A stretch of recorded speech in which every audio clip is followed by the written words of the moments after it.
Hello दोस्तों, आज की वीडियो में हम लोग डिस्कस करने वाले हैं क्लास 10th महाराष्ट्र बोर्ड का 2021 के लिए मोस्ट इंपॉर्टेंट क्वेश्चन। जो कि मोस्ट इंपॉर्टेंट क्वेश्चन में कुछ चैप्टर्स की मार्किंग देने वाला हूं, तो वीडियो को लास्ट तक देखना। जैसे कि आपको पता है आपका एग्जाम अभी मई में होने वाला है, तो आपके पास जो भी महीने बचे उसमें आप अच्छे तरीके से प्रिपरेशन करो। आप बहाना नहीं मार सकते कि ऑनलाइन स्टडी था, ये था, क्योंकि स्टडी तो कराई जा रही है। ठीक है, तो मैं आपको एक एक चैप्टर का मार्किंग दूंगा। चैनल को सब्सक्राइब नहीं किया तो सब्सक्राइब कर दो, क्योंकि आगे भी मैं सारे चैप्टर्स का ऐसे ही मार्किंग दूंगा। तो देखो, जो सिलेबस रिड्यूस है मैं उसका भी मार्किंग दूंगा। जो आपको नहीं पढ़ना है वो आप मत पढ़ना, जो आपकी नज़र में रिड्यूस सिलेबस है उसको मत पढ़ना। लेकिन मेरी यही सलाह रहेगी, अगर आपके पास टाइम है, अगर आपके पास टाइम बचता है प्रिपरेशन करने का, तो आप पूरा का पूरा सिलेबस पढ़ लेना, ताकि आपको आगे के लिए काम दे। तो जो पूरे 10 चैप्टर्स हैं मैं पूरे 10 चैप्टर्स का आपको दूंगा इंपॉर्टेंस। आज हमारा सबसे पहला ग्रेविटेशन चैप्टर है, तो आज पहले चैप्टर की तरफ बढ़ते हैं हम लोग।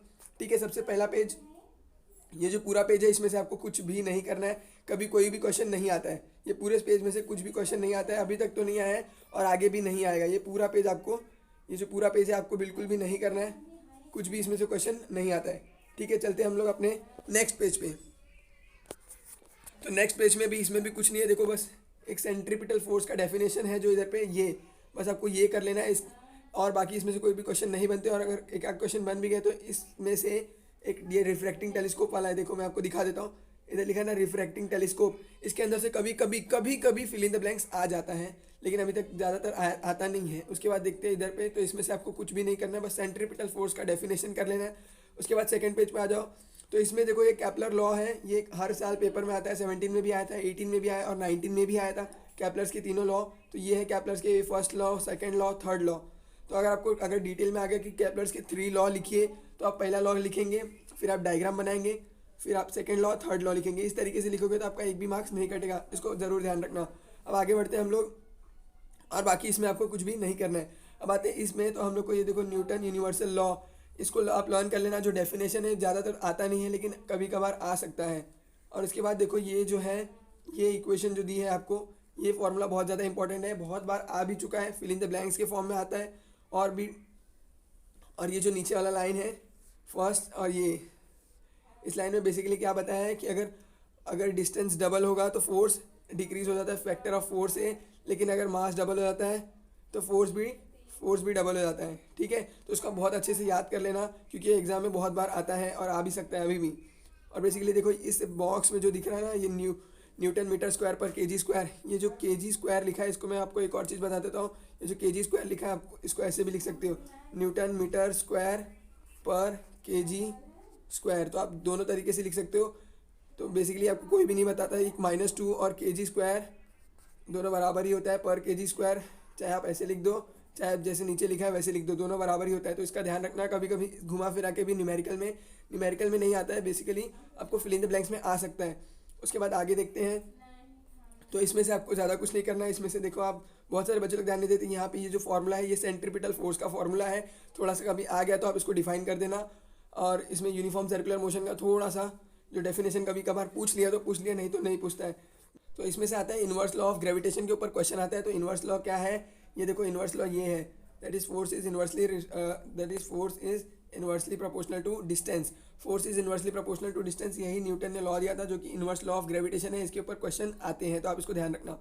उसके बाद आ जाते हैं, ये सॉल्ड एग्जाम्पल है, इसमें से अभी तक क्वेश्चन आया नहीं है, लेकिन अगर आपको करना है तो आप कर सकते हो। उसके बाद बढ़ते हैं आगे, इसमें से कुछ नहीं। ये जो अर्थ ग्रेविटेशनल फोर्स है, इसमें से कुछ जल्दी कुछ आता नहीं है, वही जी के बारे में थोड़ा सा पूछ लेता है और ये सॉल्ड एग्जाम्पल अगर आपको करना है तो करो। मैं तो बोलूँगा आपको, आपके पास अगर टाइम है तो कर लो, नहीं तो मत करो। उसके बाद आते हैं ये जो इसमें से बहुत इंपॉर्टेंट ये डेफिनेशन, इसके बारे में क्वेश्चन आ सकता है, 2 मार्क्स का 3 मार्क्स का आ सकता है, जिसमें आपको पूरा डिफाइन करना होगा what is acceleration, earth gravitational acceleration. ठीक है, और उसके बाद देख लेते हैं हम लोग नीचे वाला। तो ये जो है डेरिवेशन है, ये अगर आपको करना है ये आ सकता है, कभी कभी आ सकता है ये। तो ये डेरिवेशन भी अगर आप कर सकते हो तो कर लेना। ये डेरिवेशन बहुत इजी आप कर सकते हो, मुझे पता है। आप इस डेरिवेशन को भी कर लेना। उसके बाद इसमें से आपको कुछ, इसमें से क्वेश्चन जल्दी आते नहीं हैं।